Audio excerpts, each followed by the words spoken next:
everyone. Thank you for taking the time to catch up with what's going on at your school district. My name is Nicole. I work in child development here at ABC, and this is the first episode of a new bi-monthly show we're calling District Channel 1.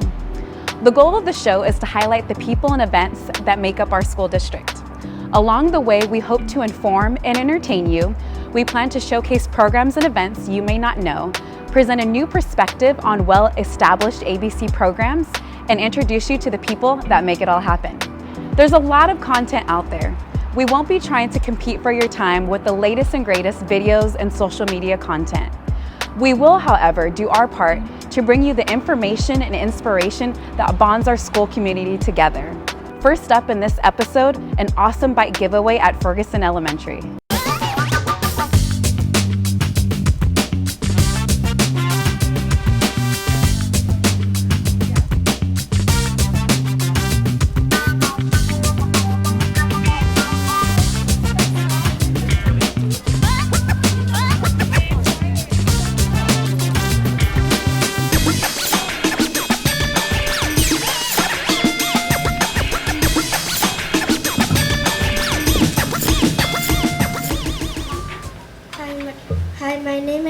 Sanchez, and the title of my story is Little Bella Went Trick-or-Treating. One dark night, Bella wanted to be a ninja for Halloween. She told her mom, "Wait here, I'm going to get my candy." When Bella went knocking on the door, her mom got on her phone. Then Bella said, "Trick or treat." The door opened. Screech! Someone pulled her in. Bella screamed, "Ah! You are a ghost!" she said. Then she heard a wicked laugh. She went upstairs. She said, "A witch, cool." The witch was making a bubbly spell and said, "Abracadabra." Poof! It turned into a black cat. She heard howling, "Ow!" Then she went to the next door. A wolf appeared. Awesome! The walls began to crack, and a ghost came out from the wall saying, "Let's party." Next, the ghost took Bella flying to the graveyard. There was a sign saying thank you to Bella for being their guest, but she said, "Can I at least get my candy?"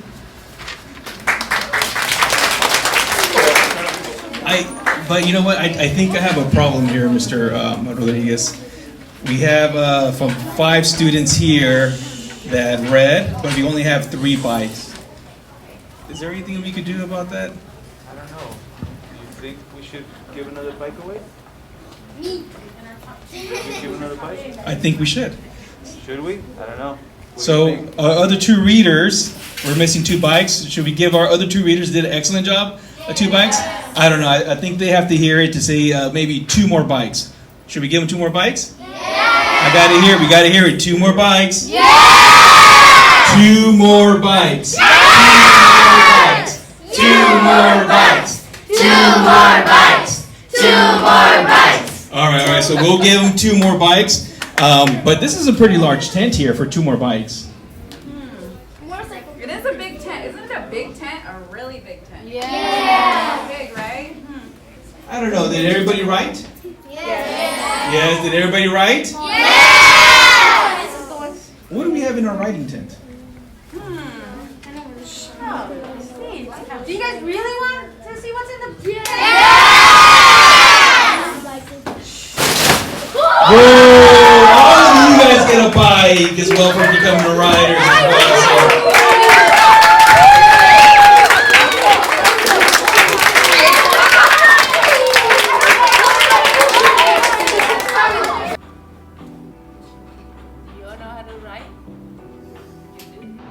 Next up is a ribbon cutting event that took place at Whitney High School to mark the opening of the new science building built with funds provided by local bond measure BB. And another milestone celebration as Juarez Academy marks its 50th year anniversary.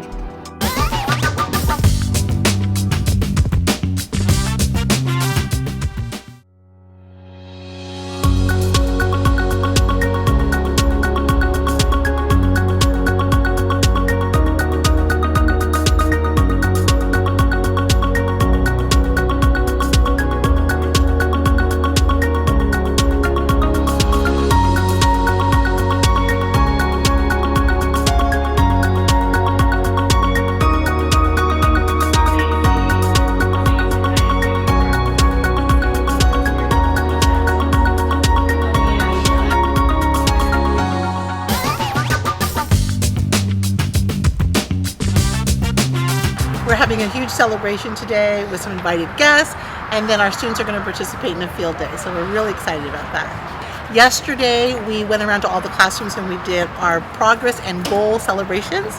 So we've been working really hard on reading progress this year for all students. And so we literally went into every classroom, played some music, gave them all like pins for students who made progress, for students who met their goal, and then they're gonna get a nice little lanyard today so that they can sport their pins. So they've just been so excited. They see all the signs going up and different activities. We are so happy that on our 50th anniversary, we are coming out and we're past the big surge, and so we're able to like have an activity like this. It's just been wonderful. We're going to do a special dedication today to a former teacher who retired and then passed away in 2019, and so we're very excited that her family is going to be able to join us today as well. Happy anniversary, Juarez Academy.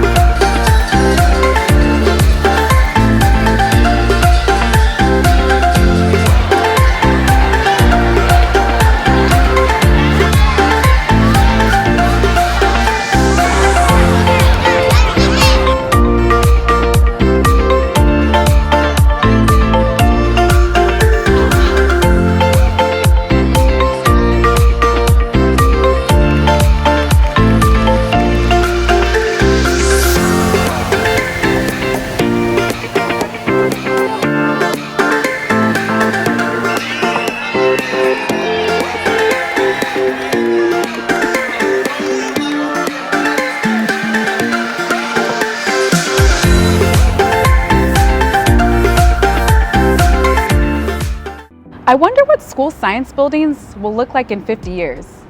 While we're waiting to find out, we have a great story to share with you.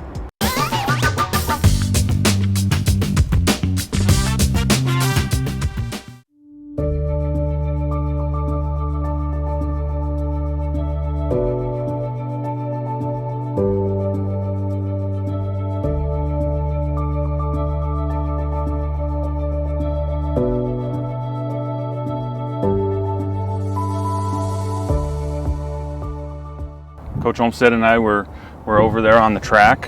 Some of the kids were doing some conditioning. So we were running our weekly mile. All my girls finished, and then I realized that one of them didn't. I was in my office at the time and I heard a radio call for Nurse Anna to head out to the football field. I run straight to her. I luckily had our athletic director and our head football coach there. I was able to call them over instantly. They ran over, called Nurse Anna. I got the call on the radio that there was a student that had passed out in the track area. Figured it might be something emergent, so I went ahead and went out there as well. When I got out there was a student who seemed unconscious laying on her back. So she was able to come right over. Gosh, it's kind of a blur. Sorry, let me pause a little bit.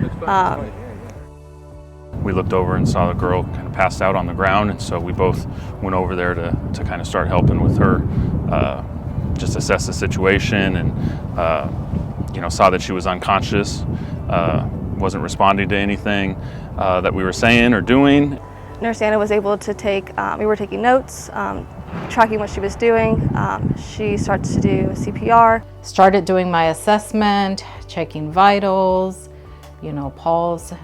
The student was still breathing on her own, but obviously needed care. So I told Deputy John to go ahead and call 911, and I proceeded to open the AED and I started rescue breathing. My first thing was to call for the paramedics to come, and then assisted Nurse Anna in CPR and assisting a AED. It took Anna about 2.5 minutes. I actually went back and looked at the security video a couple days later with Officer John, and it was about 2.5 minutes from when we initially got to her, started eliminating things like heat exhaustion. It was actually one of the first days it was hot starting the new semester, and so Tuesdays were always our running day. Football ran, cheer ran. It just so happened this day, was a little different, obviously. As I turned around to get more supplies from the AED machine, the pads, she was completely unresponsive and had no pulse. I had never used an AED machine. I've gone through the trainings, but luckily she had it because I think it was an act of God that it was out there. First time using an AED.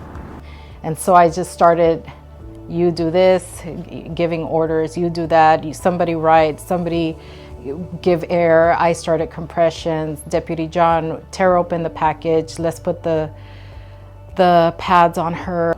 Yeah, Nurse Anna did a great job. I mean, you know, we were out here and we've both been around injuries and different situations, but you know, this was a little bit, you know, over our head. It's not something we had never done before. We just kind of worked for a few minutes. Every couple of minutes we would hear the machine working. They're kind of foolproof. They tell you every single step of the way what to do. And we just kept going, and that's what we did. The team worked well. They followed every instruction. I shouted at them and they even asked, okay, I'm writing everything down, Nurse Anna. And I said, okay, just time and what's going on, time and what's going on. And whatever I say, just write it down. And they're like, okay, okay, okay. And finally the fire rig got there first. By that time she had came back and was a little responsive. By then we had her in the shade, and they said basically, you guys did everything you possibly can, and they took over, and they obviously have the meds and stuff that can contribute more than we can. I am an ER trained nurse, 17 years in the ER, so I have dealt with this. I have worked at a level 1 trauma center, so I've dealt with my share of trauma training. That's one of the big things that the firemen and the ambulance said, that thank God we got it on her and got her rolling, or else maybe the result that happened wouldn't have happened. I would like to say thank you to everyone because, I mean, from what everyone in the hospital told me, if it wasn't because of them, I could have been in a coma or not be here. So I want to say thank you to them. They told me some people, like they said Nurse Anna wasn't supposed to be here, and she just casually passed by that day and she got called in. How do you feel today? I'm good. I feel like I can go back, but I can't. I feel healthy.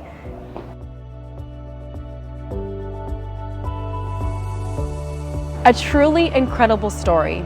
We are all grateful for the students' recovery and grateful as well for the fast-acting, clear-thinking actions of Nurse Anna Walika, Artesia staff, Sheriff's Deputy John Blentock, and local first responders.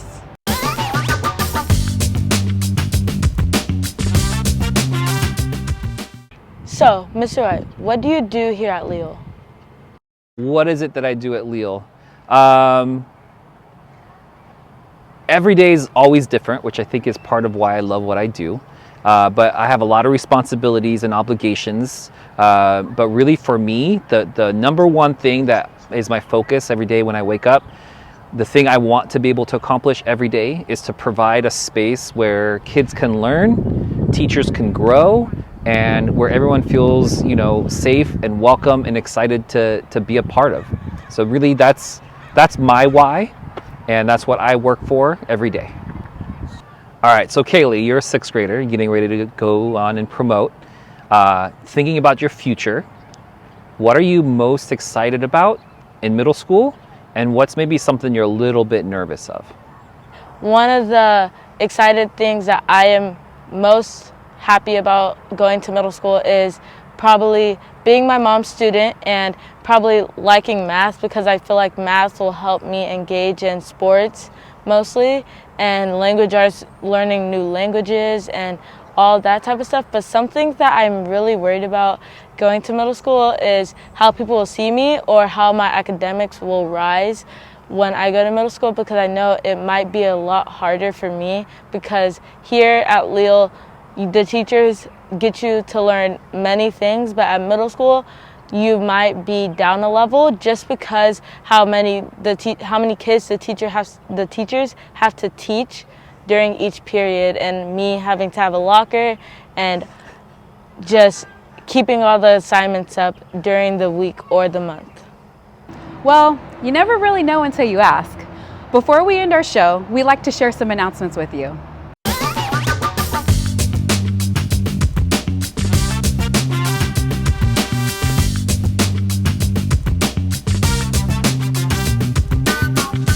Well, that's it. We made it through our first episode and you're still here. That's encouraging. Please be sure to like, subscribe, and get notified on our YouTube channel so you'll be the first to know when a new episode is available. One last thing. We would really like to hear from you. Maybe you have an idea about a segment we should do, or you have a question about a segment you've watched. Or maybe you like emo more than the average person. For any of these reasons and ones we haven't thought of, please reach out to us at District CH1 at abcusd.us. See you next time.